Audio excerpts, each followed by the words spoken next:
Hey, what's going on everybody? Welcome back to the channel. Today we're going to be looking at delivering with GrubHub and comparing that to delivering with DoorDash.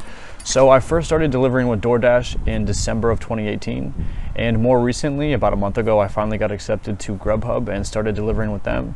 So I have quite a bit of experience delivering with both services. For comparison, I originally got started with DoorDash because they do a lot more marketing, so the name was more familiar to me, I guess you would say. And it was a lot easier to sign up. They kind of just let everyone on that signs up, and that process goes really quickly. So for me, signing up and getting started for DoorDash was an easy process. With that said, GrubHub was definitely worth the wait. Once I finally got accepted and got on board, I started making really good money. So I'm gonna run through everything from my earnings to different features about the platform and what makes them more or less friendly to drivers and kind of easier to deliver with. I'm going to get into all of that here and then, hit all of the main questions that people have been asking me. But one thing that I do want to say before I dive into this is that you really do have to sign up for both and kind of try them out based on your market, because you're going to get a very different experience depending on where you deliver. Here in Seattle, I actually make a little bit more delivering with GrubHub, but I've posted some videos about that and had some feedback. People telling me that DoorDash and sometimes even Postmates in their market is actually better. So it's really tough to say, what's going to be the best fit for you without actually trying both of them out.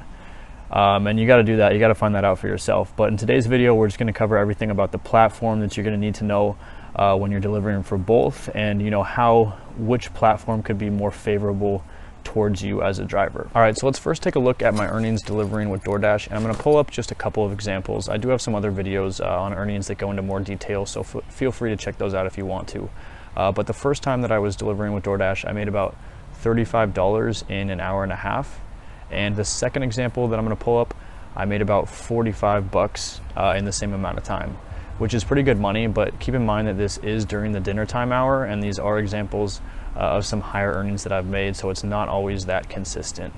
And if you guys want to, you can check out my link down below to sign up for DoorDash and get a sign up bonus, which will help you boost your earnings during the first couple of months, assuming you meet the minimum delivery requirement. Now let's take a look at my GrubHub earnings, and I want to show you a really cool day of earnings that I had with GrubHub. It's definitely not something that you should expect, but it was one of my first blocks, and I actually made $68, a little bit over that, in just 1 hour, about an hour and 10 minutes, which is not normal. That's actually a really good day for me, but I just wanted to show that off. And then a second order that I picked up here was just a single delivery, and that was 14 bucks for that delivery. That's definitely not average. It's usually more like 10, 11 bucks, and I'm screening out a lot of the lower earning deliveries that come my way. But if I want to work during dinner time, it's pretty easy to get consistent orders at the $10 or $11 range here in Seattle at least. So what you're going to find out once you've been delivering for a while is that what you want to be doing is actually running multiple apps at the same time. And I really like using GrubHub for this because they let you keep all of your tips, and there's also no minimum acceptance rate that you have to maintain. DoorDash, on the other hand, can make this a little bit more challenging. So what they do with tips is they take all of drivers' tips and then they kind of use those to supplement your peak pay earnings.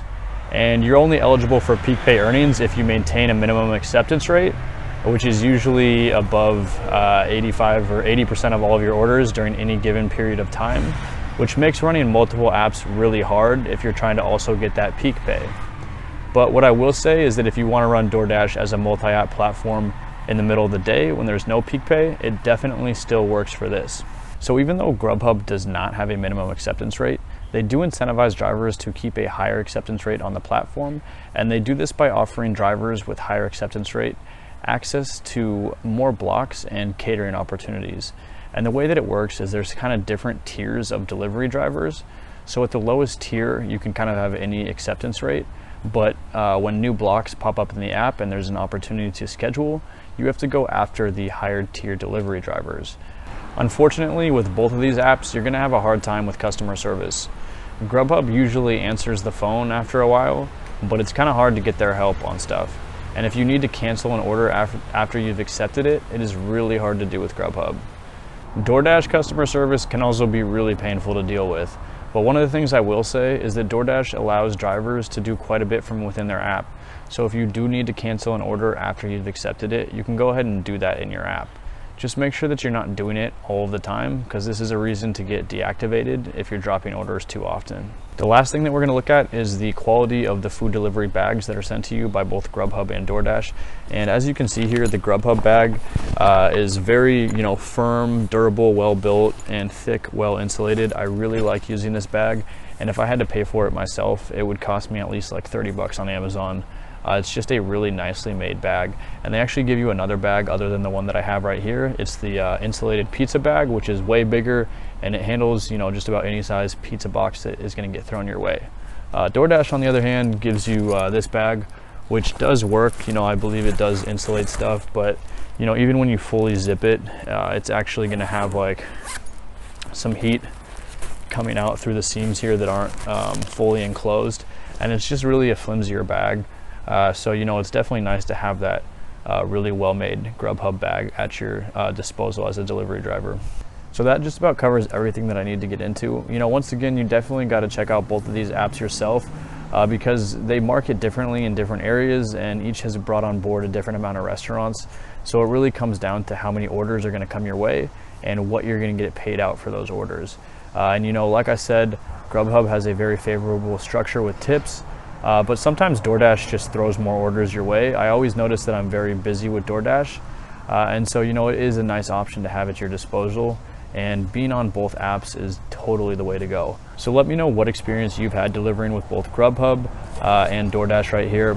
Leave a comment down below and I'll make sure to give you some feedback. I'd love to hear what everyone thinks and what your experience has been like in different markets, because, it's obviously very different depending on where you go.